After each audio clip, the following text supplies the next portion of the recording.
we study the various phylum. In that, firstly we see phylum Porifera, then Cnidaria also called as Coelenterata, then Ctenophora. After that, fourth phylum is Platyhelminthes. After that, fifth phylum is Aschelminthes, also called as Nemathelminthes. The sixth phylum is Annelida. Seventh is Arthropoda, which is largest phylum. After that, today we see about the phylum Mollusca. Mollusca, mollis that is soft, that is the member included in this phylum having soft bodied animal.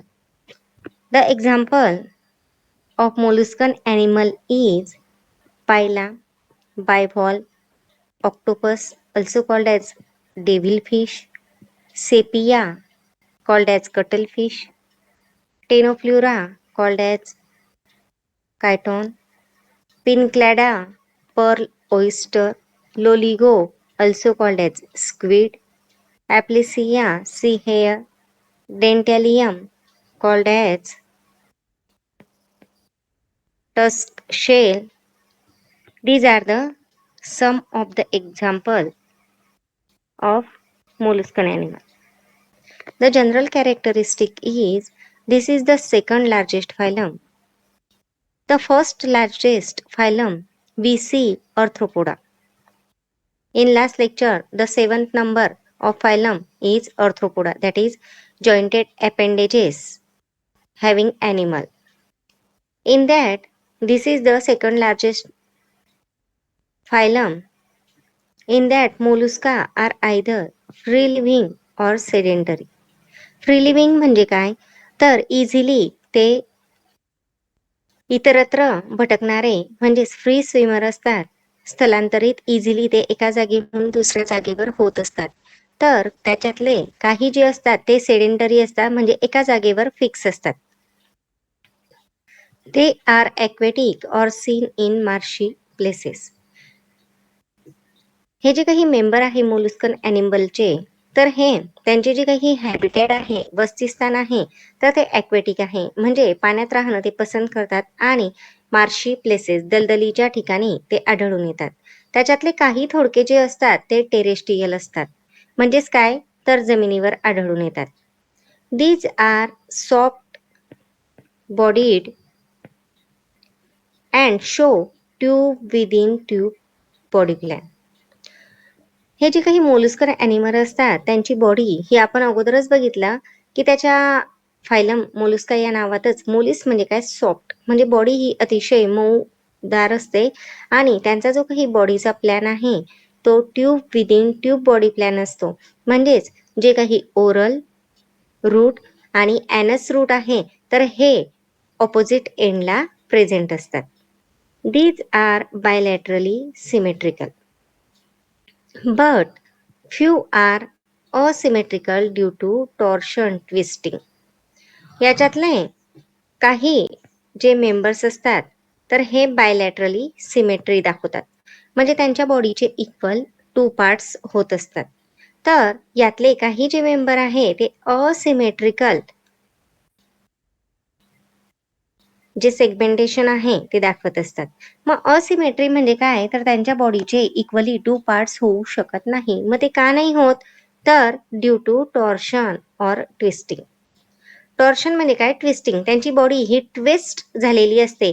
जो काही बॉडीचा part आहे तो दुसऱ्या पार्टवर overlap झालेला असतो आणि त्याच्यामुळे जे काही बॉडीचे इक्वल 2 पार्ट्स आहे ते होऊ शकत नाही, म्हणून ते काही मेंबर असिमेट्रिकल या गटामध्ये मोडतात. Body is divisible into head, foot and visceral mass. जी काही बॉडी आहे तर या बॉडीचे 3 पार्ट्स पडत असतात. पहिला पार्ट जो आहे तो हेड आहे, second most is foot and visceral mass. मग आता हेड आणि फूट, आता हेड जे आहे ते फ्रंट अँटेरियर पोझिशनला असेल, फूट जे आहे तर हे लोकोमोशनसाठी युजफुल असतील आणि विसेरल मास जे आहे तर हे विसेरल मास कसं असतं, तर visceral mass is a enclosed visceral mass is a enclosed in a thick muscular fold of body wall called mantle. त्यांचं जे काही व्हिसेरल मास असतं तर हे कशामध्ये इन्क्लोज केलेलं असतं, तर ते थिक मस्क्युलर फोल्ड जो आहे बॉडी वॉलचा, तर त्याला पर्टिक्युलर मेंटल हा शब्द अप्लाय केलेला आहे. आणि हा जो काही मेंटल म्हणजे व्हिसेरल मॅथचा जो काही मस्क्युलर थिक फोल्ड जो आहे बॉडी वॉलचा, त्याला आपण मेंटल म्हटलं. आणि या मेंटलचं फंक्शन काय आहे, तर हे मेंटल जे आहे तर ते हार्ड कॅल्कॅरियस शेल सिक्रेट करायचं काम करत असतं. आणि काही मोलुस्कन ॲनिमलमध्ये ही जी काही शेल असते ती मे बी एक्सटर्नल असते, काहींमध्ये इंटरनल असते, तर काही मोलुस्कन ॲनिमलमध्ये ॲब्सेंट असते. Muscular foot is present on ventral side. जे काही मस्क्युलर फूट आहे तर ते कुठे प्रेझेंट असतं, तर व्हेंट्रल साइडला प्रेझेंट असतं. Digestive system is well develop. या मोलुस्कन ॲनिमलमध्ये डायजेस्टिव्ह सिस्टीम ही कंप्लीट असते, डेव्हलप असते with anterior mouth and posterior anus. हे अगोदरच आपण बघितलं, कारण त्यांच्या बॉडीचा प्लॅन जो आहे तो tube within tube body plan आहे. म्हणजेच ऑब्व्हियसली अँटेरियर फ्रंट साईडला माउथ असेल आणि त्याच्या ऑपोजिट पोस्टेरियर साईडला काय असेल, ॲनस असेल. Buccal cavity has a rasping organ called radula. जी काही बकल कॅव्हिटी आहे, एलिमेंटरी कॅनलचा जो काही पार्ट आहे, तर यामध्ये काय प्रेझेंट असतं, रास्पिंग ऑर्गन प्रेझेंट असतो. त्याला रॅड्युला असं म्हटलं जातं. Which is provided with transverse row of teeth. आणि या रॅड्युल्याला सपोर्ट करणारे transverse row of teeth present असतात. What is means by rasping organ? Rasping organ म्हणजे काय? Is a flexible tongue like organ that is use for scraping or cutting acquired food with row of teeth on surface. Again I repeat that. Rasping organ म्हणजे काय, तर जशी आपली जीभ ही flexible असते त्या पद्धतीने टंग सारखा ऑर्गन जो अतिशय फ्लेक्झिबल आहे आणि तो कशासाठी वापरला जातो या मोलुस्कन ॲनिमलमध्ये, स्क्रॅपिंग किंवा कटिंग जे काही फूड मटेरियल आहे त्याच्यासाठी वापरला जातो. What is means bye scrap? Scrapping is a mode of nutrition in which insect scrap food with जॉ.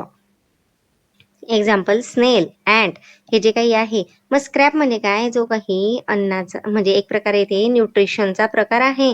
आणि याच्यामध्ये जे काही इन्सेक्ट आहे किंवा जे काही मोलुस्कन ॲनिमल आहे तर ते काय करतात, अन्नाचे जे काही राहिलेले कण असतील किंवा तुकडे असतील ते जॉच्या साह्याने आतमध्ये घेत असतात, बकल कॅव्हिटीमध्ये घेत असतात, असा त्याचा अर्थ होतो. Aquatic form show numerous feather like gills called ctenidia. Useful for aquatic respiration. Gills हे रेस्पिरेशनसाठी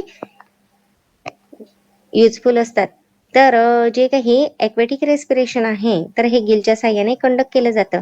तर हे जे काही ॲक्वेटिक फॉर्म म्हणजे पाण्यात राहणारे जे मोलुस्कन ॲनिमल आहे तर त्यांच्यामध्ये भरपूर प्रमाणामध्ये फिदर लाईक गिल्स प्रेझेंट असतात. आणि त्याला पर्टिक्युलर जो शब्द वापरलेला आहे इथे तो म्हणजे टेनिडिया आहे. लक्षात घ्या, गिल्स न वापरता गिल्स फिदर लाईक्स असतात, न्यूमरस जास्त क्वांटिटीमध्ये प्रेझेंट असतात आणि त्याला पर्टिक्युलर शब्द काय आहे, टेनिडिया. मग हे जे काही टेनिडिया असतात हे काय करतील, तर ॲक्वेटिक रेस्पिरेशन घडवून आणतात. पाण्यामध्ये श्वसन प्रक्रिया चालू राहण्यासाठी टेनिडिया युजफुल असतात. Gills are present in mantle cavity. हे जे गिल्स असतात ते कुठे प्रेझेंट असतात, त्यांची पोझिशन मेंटल कॅव्हिटीमध्ये प्रेझेंट असते. आणि मेंटल कॅव्हिटी आपण बघितलं की मेंटल म्हणजे काय, त्याच्या बॉडीचे 3 पार्ट बघितले आपण, हेड, फूट आणि व्हिसेरल मास. मग हे व्हिसेरल मास जे आहे ते क्लोज असतं थिक मस्क्युलर फोल्ड बॉडी वॉलच्या, त्याला आपण मेंटल म्हणतो. आणि ही मेंटल जे काही आहे ती हार्ड कॅल्कॅरियस शेल सिक्रेट करत असतं. त्याच्यानंतर ही जी काही मेंटल कॅव्हिटी आहे म्हणजेच थोडक्यात तिची पोझिशन कुठे असते, space between visceral mass and mantle, यामध्ये ही मेंटल कॅव्हिटी प्रेझेंट असते. Terrestrial form may show presence of lung. Obviously जे काही मोलस्कन मेंबर्स आहेत जे जमिनीवर आढळून येतात टेरेस्ट्रियल फॉर्म्स, ते काय करतात तर त्यांच्यामध्ये फुफ्फुसं लंग्स हे व्यवस्थित प्रकारे डेव्हलप असतात आणि त्याच्यामुळे रेस्पिरेशन हे लंगच्या साह्याने ते करत असतात. Circulatory system is open type except Sepia. Circulatory system जी आहे तर ही यांच्यामध्ये ओपन टाईपची असते. फक्त एक्सेप्शनल केस सेपिया सोडून सगळ्यांमध्ये ओपन टाईपची सर्क्युलेटरी सिस्टीम आहे. मग सेपियामध्ये काय प्रेझेंट आहे?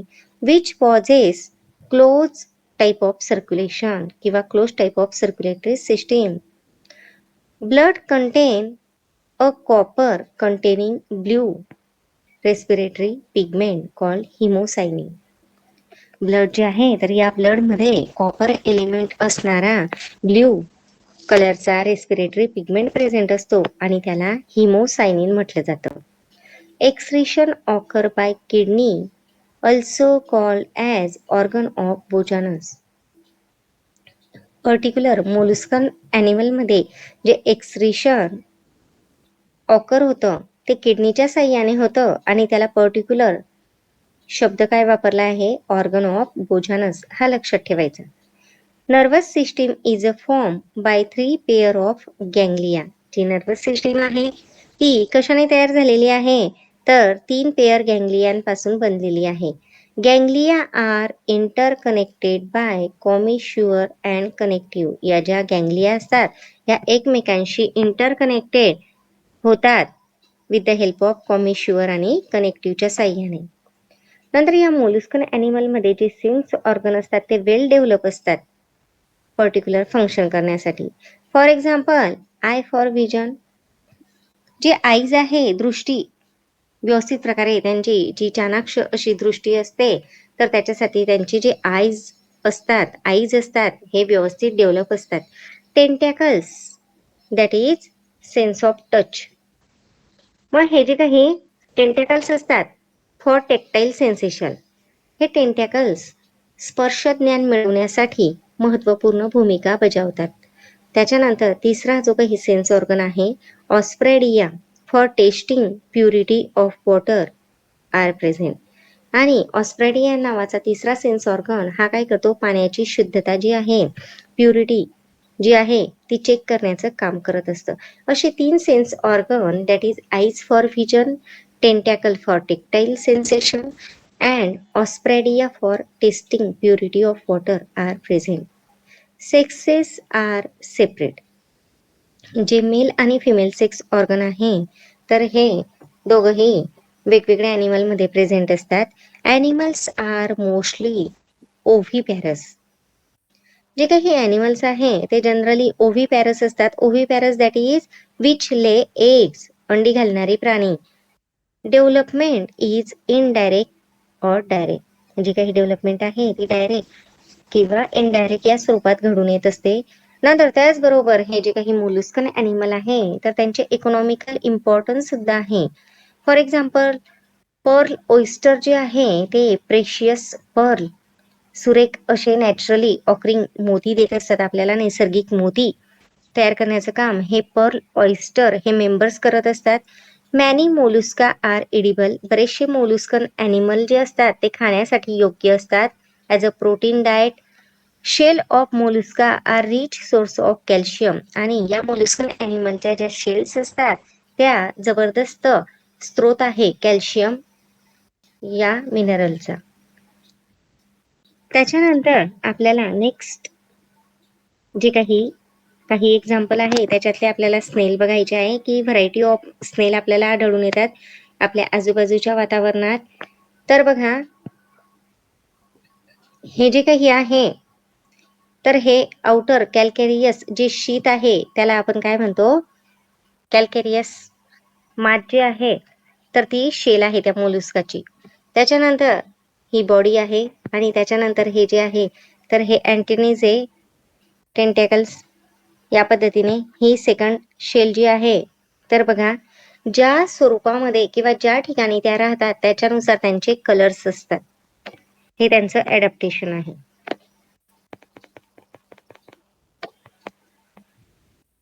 त्याच्यानंतर आपल्याला नेक्स्ट फायलम जो आहे तो इकायनोडर्माटा अभ्यासायचा आहे. तर इकायनस म्हणजे काय? स्पाइन्स आणि डर्मा म्हणजे स्किन. याचे काही एक्झाम्पल जे आहे ते म्हणजे Asterias that is sea star, Cucumaria that is sea cucumber, Echinus that is sea urchin, Antedon that is sea lily, Ophiothrix that is brittle star. हे काही त्यातली उदाहरणं आहेत. इकायनोडर्माटा having general characteristic is they are exclusively marine. म्हणजे हे जे animals आहे ते मराईन वॉटरमध्येच सापडतात. यांचे जे मेंबर असतात हे सॉलिटरी असतात, एकटं राहणं पसंत करतात, सेडेंटरी म्हणजे फिक्स पोझिशन असते यांची, आणि त्याच्यातले काही फ्री लिव्हिंग असतात म्हणजे इझिली ते मायग्रेट करू शकतात. अँड ग्रेगॅरियस. ग्रेगॅरियस म्हणजे समूह करून राहणारे किंवा कळप करून राहणारे. Benthic that is at the base of sea, bottom of the sea. म्हणजेच हे काय करतात? कुठे राहणं पसंत करतात? लिव्हिंग ऑन सी फ्लोअर, सागराच्या तळाशी राहणं पसंत करतात. हे त्या टर्मला बेंथिक असं म्हटलं जातं. These are radially symmetrical animals. म्हणजे हे जे काही ॲनिमल्स आहे तर हे रेडियली सिमेट्रिकल असतात. म्हणजे त्यांच्या बॉडीचे इक्वली 2 पार्ट्स करण्यासाठी सेंट्रल एक्सिस कन्सिडर करावा लागतो. विथ पेंटॅमेरस सिमेट्री म्हणजे बॉडीचे 5 भाग होतात. Body may be spherical. काही ॲनिमल्समध्ये बॉडी ही स्पेरिकल आकाराची असते, काहींमध्ये इलॉंगेटेड असते, तर काहींची बॉडी ही स्टार शेप, तारामासा ज्याला म्हणतो आपण, त्याची बॉडी ही स्टार शेप असते म्हणून त्याला तारामासा म्हटले जातं, starfish. Endoskeleton is made up of calcareous ossicle. जे काही एंडोस्केलेटन आहे म्हणजे जे स्केलेटन जे बॉडीच्या आतमध्ये आहे तर हे कशाने तयार झालेले असतात? कॅल्कॅरियस ऑसिकलच्या साह्याने बनलेले असतात. Spine are present on the body, hence the name Echinodermata. Spines काट्यासारखी त्यांची खरखरीत त्वचा असल्यामुळे त्यांचं जे नाव आहे ते म्हणजे काय? Echinodermata. The body is without definite body division. त्यांच्या बॉडीला असा पर्टिक्युलर शेप नसतो. Instead these are 2 side. परंतु तरी सुद्धा त्यांच्या 2 साइड या कन्सिडर केल्या जातात. एक म्हणजे ओरल साइड आणि दुसरी aboral side. The peculiar character is presence of water vascular system in which water enters through madreporite. म्हणजे हे जे काही ॲनिमल्स आहे तर या ॲनिमलचं सगळ्यात महत्त्वाचं वैशिष्ट्य जे आहे, कॅरेक्टरिस्टिक जे आहे इम्पॉर्टंट, ते म्हणजे या ॲनिमल्समध्ये वॉटर व्हॅस्क्युलर सिस्टीम प्रेझेंट असते, जेणेकरून जे वॉटर असतं ते आतमध्ये एंट्री मॅड्रेपोराइट नावाच्या स्ट्रक्चरमधनं एंट्री करत असतं, आत येत असतं.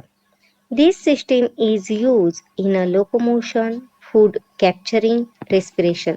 आणि ही जी काही वॉटर व्हॅस्क्युलर सिस्टीम आहे ज्याच्यामध्ये वॉटर जे एंट्री करतं मॅड्रेपोराइटमधनं, तर ही सिस्टीम महत्त्वाचे 3 फंक्शन बजावत असते. ते म्हणजे लोकोमोशन, मायग्रेशन करण्यासाठी, दुसरं म्हणजे फूड कॅप्चरिंग, जे अन्न आहे ते इझिली कॅप्चर केलं जातं, पकडलं जातं. रेस्पिरेशन, श्वसन प्रक्रिया व्यवस्थित प्रकारे कंडक्ट केली जाते या सिस्टीमच्या साह्याने. After that digestive system is complete. Mouth is ventrally present on oral surface and anus on aboral surface. जे काही माउथ तोंड आहे ते व्हेंट्रल साईडला प्रेझेंट असतात, त्याला ओरल सरफेस म्हटलं जातं. आणि एनस जो आहे एक्सक्रेटरी पार्ट, तर हा ॲबोरल सरफेसला प्रेझेंट असतो. Respiration is perform by peristomial gills, papillae, respiratory tree. जे काही रेस्पिरेशन श्वसन आहे तर हे वेगवेगळ्या मोलस्कन ॲनिमलमध्ये वेगवेगळे जे काही स्ट्रक्चर डेव्हलप असतात त्यानुसार कंडक्ट केलं जातं. त्यामध्ये पेरिस्टोमियल गिल्स, पॅपिली आणि रेस्पिरेटरी ट्री यांच्या साह्याने रेस्पिरेशन परफॉर्म केलं जातं. Circulatory system and excretory system is absent. This is also most important characteristic of this phyla. Circulatory system जी आहे आणि एक्सक्रेटरी सिस्टीम आहे ती ॲबसेंट असते या मोलस्कन ॲनिमलमध्ये. Nervous system is a simple with a ring around mouth and radial nerve in the arm. जे काही नर्वस सिस्टीम आहे तर ही सिम्पल टाईपची असते. कशाने बनलेली असते? नर्व रिंगच्या साह्याने, आणि तिची जी पोझिशन आहे ती पोझिशन म्हणजे माउथ आणि रेडियल नर्व जे असतात आर्मच्या, तर त्या ठिकाणी तिचं वास्तव्य असतं, सिच्युएटेड असते ही nervous system. Sexes are separate. जे काही सेक्स आहे मेल आणि फिमेल हे सेपरेट असतात आणि काही जे ॲनिमल्स आहे इकॅनोडर्माटाचे, तर या इकॅनोडर्माटा ॲनिमल्सचे जे काही मेंबर आहे तर यांचे जे काही मेंबर्स आहे ते बायसेक्स्युअल आहे. बायसेक्स्युअल बाय दॅट इज टू, दोघंही सेक्स एकाच ॲनिमलमध्ये प्रेझेंट असतात, त्याला बायसेक्स्युअल म्हटलं जातं किंवा हर्मॅफ्रोडाइट सुद्धा म्हटलं जातं. Fertilisation is external, development is indirect. Fertilisation हे एक्सटर्नल स्वरूपाचं असतं आणि जे काही डेव्हलपमेंट आहे ती इनडायरेक्ट स्वरूपाची असते. दे show high power of regeneration, म्हणजेच त्यांच्या बॉडीचा एखादा पार्ट, तुकडा हा जर सेपरेट झाला त्यांच्या बॉडीपासून तर त्या तुकड्यापासून ओव्हरऑल बॉडी परत रिक्रिएशन करण्याची कॅपॅबिलिटी या ऑर्गॅनिझममध्ये डेव्हलप असते आणि त्याच्यामुळे हे सुद्धा त्यांचं इम्पॉर्टंट कॅरेक्टरिस्टिक आहे. या फायलममध्ये इन्क्लूड होणारे काही जे ॲनिमल्स आहे त्यांच्या ज्या फिगर्स आहे त्या इथे दिसत आहे. वरचा जो काही ॲनिमल आहे त्याला आपण चांगल्या प्रकारे ओळखतो स्टारफिश. हे जे काही स्टारफिश आहे तर या स्टारफिश मध्ये सगळ्यात महत्त्वाचं म्हणजे हे जे काही आर्म असतात त्यांच्या भुजा ज्या आहे तर या जनरली ऑड नंबरमध्ये प्रेझेंट असतात, म्हणजेच विषम संख्येने प्रेझेंट असतात, म्हणजे 3, 5, 7 किंवा 9 अशा आर्म प्रेझेंट असतात. नंतर हे जे काही साईड आहे आणि त्याच्या खालची साईड जी आहे खालच्या बाजूने असणारी त्याला आपण ओरल आणि ॲबोरल सरफेस म्हटला होता. त्याचबरोबर ज्या काही नर्वस सिस्टीम बद्दल आपण एक्सप्लेनेशन बघितलं तर नर्वस सिस्टीम जी काही आहे यामध्ये प्रेझेंट असणारी ही सिंपल असते आणि नर्व रिंग ज्या आहे तर या माउथच्या आजूबाजूला आणि ज्या रेडियल नर्व्स आहे त्या सर्व आर्ममध्ये प्रेझेंट असतात, त्याच्यामुळे त्यांना सेन्सेशन होतं. म्हणजे अशा पद्धतीने हे स्टारफिश किंवा अदर जे ॲनिमल्स आहे यांच्यामध्ये सगळ्यात महत्त्वाची अजून एक सिस्टीम डेव्हलप असते. जे सगळ्यात महत्त्वाचं कॅरेक्टरिस्टिक आहे या ॲनिमलचं ते म्हणजे काय? Water vascular system. आणि या वॉटर व्हॅस्क्युलर सिस्टीमच्या साह्याने वॉटर एंट्री करतं त्यांच्या ओव्हरऑल बॉडीमध्ये थ्रू मॅड्रेपोराइड, आणि ही सिस्टीम त्यांना लोकोमोशन, फूड कॅप्चरिंग आणि रेस्पिरेशनसाठी मदत करत असते. दुसरा ॲनिमल जो आहे तो अँटेडॉन. ॲक्च्युली हे जर आपण बघितलं तर झाडासारखं वाटणारं स्ट्रक्चर आहे, पण ते ट्री लाईक स्ट्रक्चर आहे, परंतु ॲक्च्युअलमध्ये ते ॲनिमल्स आहे. कोणता ॲनिमल आहे? तर इकायनोडर्माटा या फायलममध्ये इन्क्लूड होणारा ॲनिमल आहे, मेंबर आहे हा इकायनोडर्माटा फायलममध्ये इन्क्लूड होणारा, आणि त्याचं नाव आहे अँटेडॉन. अशा पद्धतीने आपण आज 2 फायलम बघितले चांगल्या प्रकारे. फायलम मोलुस्का, त्याची जनरल कॅरेक्टरिस्टिक, एक्झाम्पल, त्याच्यातले काही पेक्युलियर कॅरेक्टरिस्टिक. त्याच्यानंतर सेकंड फायलम इकायनोडर्माटा, त्याचे पण एक्झाम्पल, महत्त्वाचे कॅरेक्टरिस्टिक आणि त्याच्या फिगर्स, डायग्रॅम. अशा पद्धतीने आपले हे जे 2 फायलम आहे ते कंप्लीट झालेले आहे. धन्यवाद. पुढच्या लेक्चरला नेक्स्ट फायलम बघूया.